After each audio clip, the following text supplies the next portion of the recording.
So, good evening, everyone. Welcome back to Tanuchar Academy. Today, we are here to simplify the complex news and to make it easy. Let's begin it with a complex question, which is: are we entering a new nuclear race? And if the Cold War ended decades ago, then why are Russia and the USA once again testing nuclear capable weapons? And why I'm saying this? Because of this news. See, Russia says that it has tested nuclear powered Burevestnik missile. And friends, not just this, it says that it has also tested a particular weapon which is a super torpedo and which is nuclear capable, named Poseidon. And what was the reply of USA? So in Cold War, these two countries, USA and Russia, were against each other. Now the similar thing is about to happen in this modern world. Why? Because USA gave this statement, like the President Trump gave this statement that they will resume the nuclear test. And why he's saying that? Because of Pakistan, North Korea, China, and Russia were conducting their secret underground test. That's why he also want to resume the nuclear test. So, is this particular statement says or reflects that the nuclear arm race is about to start? Now let's simplify this news. Let's simplify it by opening all the layers. So the best thing is to know all details. सबसे पहले the Burevestnik missile. So Burevestnik missile is the missile जो कि अभी हमने discuss की in the first news and it's a nuclear powered cruise missile. अब nuclear powered का क्या मतलब होता है? लाइक जो प्रपल्जन सिस्टम होता है इन मिसाइल, जो इंजन जिसकी वजह से वो रन होती है, जिसकी वजह से वो मूव करती है, वो न्यूक्लियर रिएक्टर उसके अंदर होता है। ठीक है, like in conventional missiles what happens, the propulsion system is conventional. क्या कन्वेंशनल सिस्टम होता है? जो कन्वेंशनल फ्यूल है लाइक गैसोलीन उसको यूज किया जाता है, but in nuclear powered missile instead of that conventional fuel a nuclear reactor is used in the engine and वो उसको एनर्जी प्रोवाइड करवाता है टू मूव। ठीक है, and this particular missile has one thing, when it is nuclear powered, इसका मतलब ये है कि उसके अंदर radio active material is working and that radio active material is helping to move it for limitless time.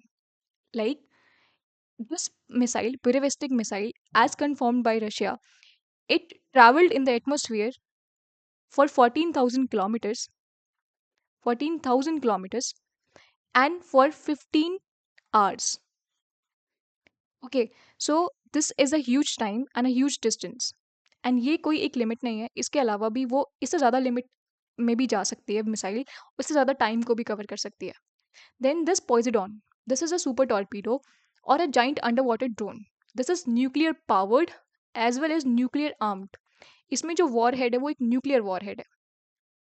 ठीक है, तो this particular under water missile is also nuclear powered and nuclear capable. ठीक है, तो ये जो दोनों वेपन्स हैं वो हमने आगे डिस्कस किए थे in first two slides. Now, the next thing which is going to provide the more clarity on this topic, which is the nuclear test and the nuclear delivery system test. अब nuclear delivery system test का and nuclear test का क्या मतलब होता है? क्योंकि ये जो स्टेटमेंट था जो यूएस प्रेसिडेंट ने दिया था which was about the nuclear test, like he will resume the nuclear test, while जो हम रशिया के बारे में पढ़ रहे हैं it is testing the delivery system. एक तरफ आप एक बॉम्ब जो न्यूक्लियर बॉम्ब है उसको टेस्ट कर रहे हो, फिजिकली टेस्ट कर रहे हो, उसका अंडरग्राउंड टेस्ट कर रहे हो। लाइक यू नो कि अंडरग्राउंड टेस्ट जो है वो न्यूक्लियर वेपन्स का किया जाता है। वाई? क्योंकि उनको एटमॉस्फेयर में टेस्ट नहीं किया जा सकता, उनको अंडर वाटर टेस्ट नहीं किया जा सकता because of the radio active hazard. But उनको अंडरग्राउंड टेस्ट जब किया जाता है तो उसको बोलते हैं न्यूक्लियर टेस्ट या फिर न्यूक्लियर डिटोनेशन। ठीक है, वहीं दूसरी साइड में if a country is testing nuclear delivery system, like the missile is not the nuclear warhead, it's it is not the nuclear bomb, it is the system जो उसको deliver, जो nuclear bomb को deliver करेगी। ठीक है, तो इस type की जो न्यूक्लियर डिलीवरी सिस्टम के जो टेस्ट हैं दे आर लीगल टेस्ट। ठीक है, क्योंकि ये this is a kind of upgradation. आप जो अपना वेपन सिस्टम है उसको अपग्रेड कर रहे हो, आप अपने टेस्ट है वो डायरेक्ट उसमें बॉम्ब को एक्सप्लोड नहीं कर रहे हो, जो न्यूक्लियर बॉम्ब है उसको एक्सप्लोड नहीं कर रहे हो. Now the next thing is which is the knowledge about that cold war. हमने initially we discussed about the cold war कि कोल्ड वॉर में जो न्यूक्लियर आर्म रेस थी क्या वो वापस से स्टार्ट होने वाली है. So what is this cold war? Cold war जो थी वो 1947 से 1991 तक चली. एंड जो इसमें दो एनिमीज थे, दो पार्टीज थी, दो राइवल्स थे, वो कौन थे? US led west and Russia led east. Like there were two blocks जो एक दूसरे के अगेंस्ट थे. एंड इनकी जो पॉलिटिकल आइडियोलॉजी थी, in like one was the communist country and ये जो है ये कैपिटलिस्ट कंट्री है. तो इनकी जो आइडियोलॉजी है they are different. And also इन लोगों ने कई सारी प्रॉक्सी वॉर्स एक दूसरे के अगेंस्ट की. तो कोल्ड वॉर के टाइम पे जो ये वॉर्स थी उसमें एक और एंगल था which was nuclear arm race. ठीक है, अब ये दोनों राइवल्स हैं. एंड ये राइवलरी में होता है कि अगर एक के पास कोई अपग्रेडेड वेपन है तो दूसरा भी अपने जो वेपन्स हैं उनको अपग्रेड करेगा, अपनी जो स्टॉक पाइल है उसको इंक्रीज करेगा. लाइक एक के पास अगर 100 वेपन है तो दूसरा वाला चाहेगा मेरे पास 101 होने चाहिए ताकि मैं एक एज मुझे मिल सके. So at the time of cold war what happened, जो ये न्यूक्लियर आर्म रेस है it was very common. And इसका जो स्केल है वो आप स्टेबल से समझो. Like this is the number of peak stockpile. क्या मतलब होता है एक स्टॉक पाइल का? Like if I have nuclear weapons तो जो the number of nuclear weapons I possess is the my nuclear stock pile. तो जो पीक जो थी स्टॉक पाइल की, लाइक एक कंट्री के पास में एक टाइम पे कितने जो न्यूक्लियर वेपन्स है उनका जो हाईएस्ट नंबर है वो कितना है. So this was for USA, this was 31,255 and this is the approximate number. And it was in the year 1967. उसके बाद में डिसआर्मामेंट स्टार्ट हुआ. लाइक यूएसए ने अपने जो वेपन्स उनको रिटायर भी किया, है ना. तो ये उसके बाद रिड्यूस हुआ. एंड रशिया के पास जो ये पीक थी वो कब आई? In mid 1980s. एंड क्या नंबर था?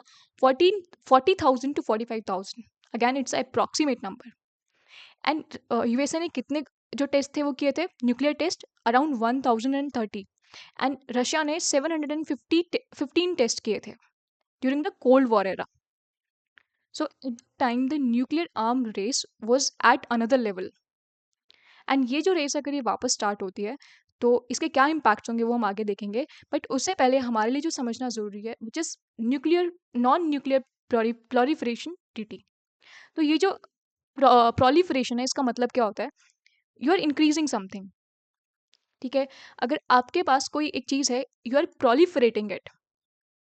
एंड नॉन प्रोलिफरेशन का मतलब क्या होगा? आप इंक्रीज को स्टॉप कर दो या बैन कर दो. तो जब ये प्रोलिफरेशन हो रहा था like during the cold war, जो ये सबको दिख रहा था लाइक ग्लोबल जो आउटलुक है वो ये था कि दो super powers they are increasing the stock piles. And ये जो है ये एक ग्लोबल रिस्क है क्योंकि जो न्यूक्लियर थ्रेट है वो सबके लिए है, वो एक कंट्री के लिए नहीं है. अगर न्यूक्लियर ब्लास्ट होता है, न्यूक्लियर बॉम्ब को कहीं ब्लास्ट किया जाता है तो उसका इम्पैक्ट बहुत बड़ा होता है, एक लार्ज स्केल पे होता है. एंड वो सालों तक रहता है. इसलिए एक कंसर्न था ये ग्लोबल कम्युनिटी में. एंड उसको एड्रेस करने के लिए एक ट्रीटी लाई गई, NPT, non nuclear proliferation treaty.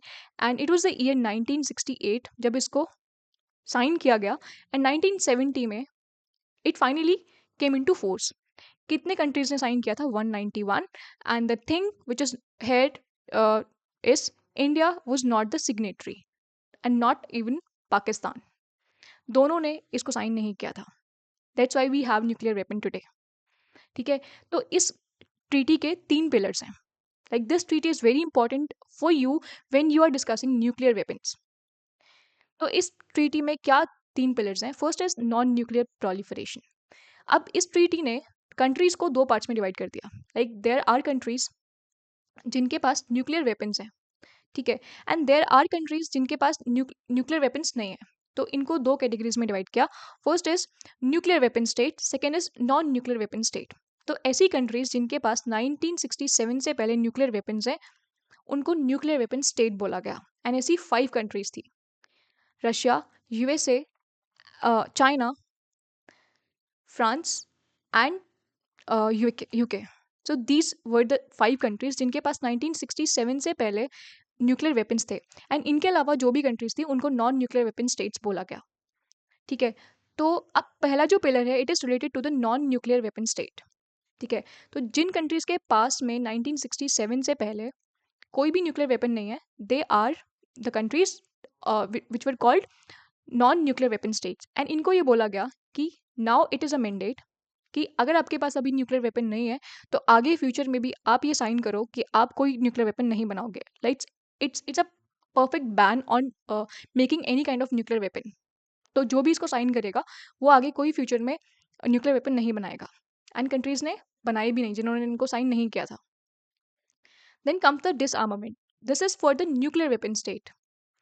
तो ऐसी कंट्रीज लाइक देवर 5 कंट्रीज उस टाइम पे, इनको बोला गया कि जो आपके पास अभी स्टॉक पाइल है प्रेजेंट में, उसको आप रिड्यूस करोगे। एंड धीरे धीरे जो भी आपके पास स्टॉक पाइल है उस पे सारे वेपन्स को आप रिड्यूस करके ख़त्म कर दोगे। The final disarmament. ठीक है, जो भी आपके पास न्यूक्लियर वेपन्स है, you have to reduce them. This was the mandate for non nuclear weapon state, sorry nuclear weapon states. उसके बाद में the third pillar was peaceful use. Now the concern was कि न्यूक्लियर जो energy है, it is not for nuclear weapon. जो initially इसका idea था वो न्यूक्लियर वेपन बनाने के लिए नहीं था। It is for the nuclear energy. Like there are sources of energy. ठीक है, and nuclear energy is one of them. And ये जो न्यूक्लियर एनर्जी है, इसको बनाने के लिए इसका जो पीसफुल यूज़ है, वो ऐसे हो सकता है कि आप कोई न्यूक्लियर वेपन ना बनाओ, बल्कि आप इसको यूज़ कर सकते हो इन मेडिसिन, एनर्जी जनरेशन के लिए। एंड उसके लिए आपको इंटरनेशनल एटॉमिक एजेंसी जो है, उसके गाइडलाइंस को, उसके सेफ गार्ड्स को फॉलो करते हुए इसका पीसफुल यूज़ करने के लिए यू आर अलाउड। ठीक है। तो कंट्रीज़ ने, like you can see, there are nuclear reactors, there are nuclear power plants, हमारी कंट्री में भी है। तो हम उनको किस बेसिस पे बना रहे हैं? हम बना रहे हैं क्योंकि जो IAEA की जो गाइडलाइंस हैं, जो सेफ गार्ड्स हैं, उनके अकॉर्डिंग हम उनको बना रहे हैं। ठीक है, उनका जो पीसफुल यूज़ है, इट इज़ अलाउड। बट अगर न्यूक्लियर वेपन्स बनाए जाएंगे, तो जो भी उसके सिग्नेटरीज है, फिर उनके खिलाफ एक्शन लिए जाएंगे। ठीक है। So this was NPT। Now comes the countries जिनके पास न्यूक्लियर वेपन है इन दिस मॉडर्न वर्ल्ड। ठीक है, तो देर आर 9 कंट्रीज। उनमें से आप एक ईरान, सॉरी इसराइल को छोड़ दो। Like this maintains an ambiguity. ना तो ये डिनाई करता है एंड ना ही ये बोलता है कि मेरे पास है न्यूक्लियर वेपन्स। तो ये एक एम्बिग्विटी मेंटेन करके रखता है। वेल दीज 5 कंट्रीज, मैंने इनके बारे में ऑलरेडी बताया है, इनके पास 1967 से न्यूक्लियर वेपन्स हैं। लाइक पहले से न्यूक्लियर वेपन्स हैं। एंड इनको रिकॉग्नाइज किया गया है as nuclear weapon state by NPT। So these are nuclear weapon states and they are recognized by NPT. Then comes these two countries which are India and Pakistan. अब ये NPT के signatories नहीं थे, तो NPT का जो framework है उससे बाहर जाके इन्होंने क्या अपने न्यूक्लियर टेस्ट किए एंड फाइनली न्यूक्लियर वेपन भी बना लिए।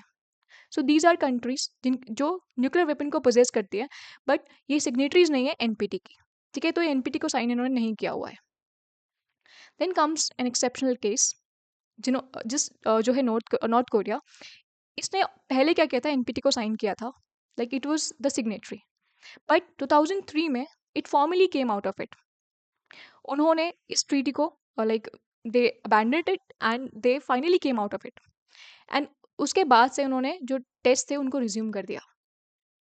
ठीक है। तो this was the exceptional case. Like 1992 में, जब 1991 में कोल्ड वॉर एंड हो गई थी, तो 1992 वाज द ईयर जब लास्ट बार USA ने एक न्यूक्लियर टेस्ट किया था। एंड उसके बाद ऑलमोस्ट किसी भी कंट्री ने न्यूक्लियर टेस्ट नहीं किया अब तक। बट एक नॉर्थ कोरिया एक ऐसा कंट्री है जिसने न्यूक्लियर टेस्ट किया उसके बाद भी। एंड उसके बाद 1996 में USA ने CTBT भी साइन की थी, comprehensive ban on nuclear test. तो ये जो ट्रीटी थी, इसको ये सॉलिडिफाई करती थी जो USA का डिसीजन था टू बैन और to stop the nuclear test. ठीक है। तो this was all about this framework, this NPT framework, and the countries who possess the nuclear weapons. Now the final thing of this video, which is the analysis part, or we can say the uh, part where we will analyze कि कहाँ पर जो ये nuclear weapons है वो हमारे world के लिए, जो ग्लोबल कम्युनिटी है उसके लिए हार्मफुल होने वाला है। and इनका जो इम्पैक्ट है, लाइक न्यूक्लियर आर्म रेस जो है उसमें क्या होता है, व्हाट हैपेंस, जो स्टॉक पाइल है न्यूक्लियर वेपन्स की, उसको या तो अपग्रेड किया जाएगा, अपग्रेड के साथ में इंक्रीज भी किया जाएगा। एंड जैसे ही न्यूक्लियर वेपन्स इंक्रीज होते हैं, इन ग्लोबल कम्युनिटी उनके जो रिस्क हैं वो भी इंक्रीज हो जाते हैं। ठीक है, क्या इंक्रीज होगा? लाइक अभी आप समझो, रशिया ने ऑलरेडी बुरेविस्टिक मिसाइल एंड जो टॉर्पीडो है उसको टेस्ट किया। तो इसका रिस्पॉन्स क्या आया यूएसए की तरफ से कि they will resume their nuclear test. ठीक है, एंड अब यूएसए ने बोल दिया है तो China is after them. China भी बोलेगा कि अगर यूएसए कर सकता है तो व्हाई नॉट वी। तो China will accelerate the nuclear testing and then North Korea is there. ठीक है, एंड ईरान का तो आपको पता ही है, Iran is there to make nuclear weapons. उनके ऊपर जो अभी ये स्ट्राइक्स हुई थी यूएसए की, और जो इसराइल ने जो किया था, लाइक अभी जो वॉर हुई थी, तो उसमें आपको पता है कि उनकी न्यूक्लियर साइट्स को हिट किया गया। They were building the nuclear weapons. तो ये जब चीज़ स्टार्ट होगी, जो ये चेन है, like this domino effect will impact other countries as well and जो स्मॉलर कंट्रीज हैं। अभी आपको पता है जो एनपीटी है उसमें there were two kind of countries. एक तो जो नॉन न्यूक्लियर वेपन स्टेट्स हैं एंड एक जो न्यूक्लियर वेपन स्टेट्स हैं। तो जो नॉन न्यूक्लियर वेपन स्टेट्स हैं वो तो ये बोलेंगे कि हमारे साथ चीटिंग है। जो 3 पिलर्स थे उनमें एक ये भी एग्रीमेंट था कि जो न्यूक्लियर वेपन स्टेट्स हैं वो अपना स्टॉक पाइल को इंक्रीज नहीं करेंगे, they will move towards डिसआर्मामेंट। But this is the cheating. अगर वो इंक्रीज कर रहे हैं, अपग्रेड कर रहे हैं, तो हमको भी न्यूक्लियर वेपन्स बनाने होंगे, like they will start making nukes. So here you can understand that this is a domino effect। अगर एक चीज स्टार्ट होती है तो एक चेन रिएक्शन स्टार्ट हो जाएगी। कंट्री टू कंट्री आप देखोगे कि जो न्यूक्लियर वेपन्स हैं वो बनना स्टार्ट हो जाएंगे, क्योंकि threat is a global threat. अगर पहले क्या था, एक म्यूचुअली अशोर्ड डिस्ट्रक्शन का एक कॉन्सेप्ट था कि अगर एक कंट्री ने न्यूक्लियर वेपन किसी को टारगेट किया है तो दूसरी कंट्री भी उस पर न्यूक्लियर वेपन टारगेट करेगी। लाइक अगर दोनों न्यूक्लियर वेपन स्टेट्स हैं तो इन द एंड क्या होगा, दोनों का डिस्ट्रक्शन होगा। दैट्स वाई ये क्या है, न्यूक्लियर वेपन एक दूसरे को रोकते थे कि वॉर्स नहीं होंगी। बट अभी क्या है, सब लोग अपग्रेड कर रहे हैं, तो देयर आर चांसेस कि ये जो इंस्टेबल, ऑलरेडी इंस्टेबल वर्ल्ड है जहाँ पे ऑलरेडी वॉर्स चल रहे हैं, तो ये जो न्यूक्लियर वॉर है उसके भी चांसेस हैं। ठीक है, so this was all about this particular video and this is all for today's video, and I hope that you learned something valuable from it. And if you would like to connect with me, you can follow me on Instagram, and also you can uh, join the Telegram group by scanning this QR codes. And finally, we will meet again in the next video. Till then, enjoy, stay curious, and keep learning. Bye bye.